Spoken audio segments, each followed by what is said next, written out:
안녕하세요. 리엠파트너스 이승재 대표 변호사입니다. 안녕하세요. 엄민지 변호사입니다. 요즘에는 아무래도 인터넷 쇼핑을 많이 하게 되는데요. 이전에는 인터넷 쇼핑몰이나 SNS에 명품 짝퉁들이 많았다면 최근에는 스포츠 브랜드부터 핸드폰 케이스까지 정말 다양한 짝퉁 상품들을 많이 볼 수 있습니다. 이런 짝퉁 상품 판매 어떻게 처벌되는지 알려드리겠습니다. 경우에 따라서는 짝퉁 상품을 판매했을 때 상표법 위반이 아닌 사기죄가 성립하기도 하는데요. 예를 들어서 판매자는 해당 상품을 정품이라고 설명하면서 팔았는데 판매 과정에서 결국 가품인 사실이 드러나게 되는 경우입니다. 네, 이 경우에는 마치 짝퉁 상품을 진품으로 속여서 판매한 게 될 수 있기 때문에 경우에 따라서는 사기죄가 성립할 수도 있습니다. 이렇게 사기죄가 성립할 경우에는 처벌 수위가 상당히 높아지고 판매 수량이나 금액에 따라 징역형의 실형이 선고되는 경우도 있습니다. 네, 저희에게 굉장히 많이 질문을 하시는 게 그 셀러는 분명히 진품이라고 해서 자신은 분명히 진품인 줄 알고 팔았는데도 죄가 되느냐는 질문이었는데요. 어떤가요?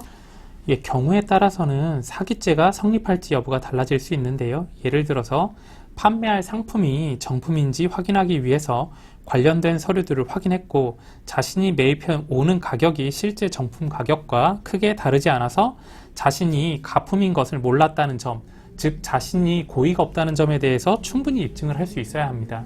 네, 그래서 해외에서 물건을 수입해서 판매하는 경우에는 반드시 정품인지 여부를 서류 등인 객관적인 자료를 통해서 확인을 하시고 다른 정품 가격에 비해서 과도하게 저렴한 것은 아닌지 먼저 확인하실 필요가 있겠습니다. 다른 사람이 등록한 상표와 유사한 상표를 동일하거나 비슷한 상품에 사용하는 경우에는 상표법 위반죄가 성립하게 되는데요. 이런 방법으로 다른 사람의 상표를 침해한 경우 7년 이하의 징역 또는 1억 원 이하의 벌금에 처해지게 됩니다.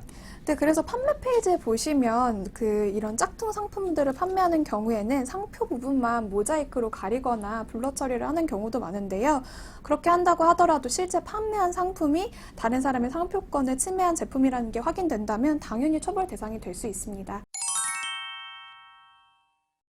최근에는 상표법 위반 사건에서 가장 중요한 것 중 하나가 바로 추징금인데요. 네, 상표권을 위반한 제품을 판매하는 과정에서 범죄수익은닉죄가 성립하게 되는 경우에는 벌어들인 수익을 모두 추징할 수 있도록 하고 있습니다. 특히 이러한 추징의 경우에는 별다른 증거 없이 피의자의 진술만으로 수익을 특정할 수 있기 때문에 과도한 추징금을 선고받지 않기 위해서는 반드시 형사 전문 변호사와 먼저 상담하실 것을 추천드리겠습니다. 네, 상표법에서는 자기의 상표를 고의나 과실로 침해한 자에 대해서 그 침해에 의해서 자기가 받은 손해의 배상을 청구할 수 있다고 정하고 있습니다. 이 때문에 짝퉁 물건을 판매하시는 분들 중에서 상표권자로부터 소장이나 내용 증명을 받으시는 경우도 굉장히 많은데요. 이런 내용 증명을 받았다면 반드시 법적으로 대응해야 하는 것은 아니기 때문에 그냥 별것 아닌 것으로 치부하는 경우도 많은데요. 하지만 자신의 행위가 실제로 다른 사람의 상표권을 침해한 행위가 맞다면 실제 손해배상 의무가 발생하기 때문에 상대방이 원하는 건 무엇인지 또 손해배상을 청구하는 금액이 적절한지 등을 확인하기 위해 변호사의 상담을 받아보실 것을 권유해드리겠습니다. 짝퉁 상품을 판매한 혐의로 저희에게 연락을 주시는 경우에 제가 가장 먼저 여쭤보는 게 비슷한 혐의로 처벌을 받으신 경험이 있는지 여부입니다.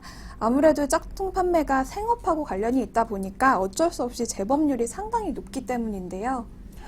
예, 그러다 보니 처음에는 벌금이나 집행유예를 선고받고 나서 별거 아니네 라고 생각하고 다시 짝퉁 물건을 판매하시는 경우가 상당히 많은데요. 하지만 이런 경우에는 상당한 높은 수준의 처벌을 받을 수 있기 때문에 반드시 자신이 짝퉁 물건 판매로 형사처벌을 받은 적이 있다고 한다면 변호사의 상담을 받아보실 것을 추천드리겠습니다. 네, 지금까지 짝퉁 판매에 대해서 알아봤습니다. 궁금한 것 있으시면 댓글 남겨주시고요. 구독과 좋아요도 부탁드릴게요. 고맙습니다.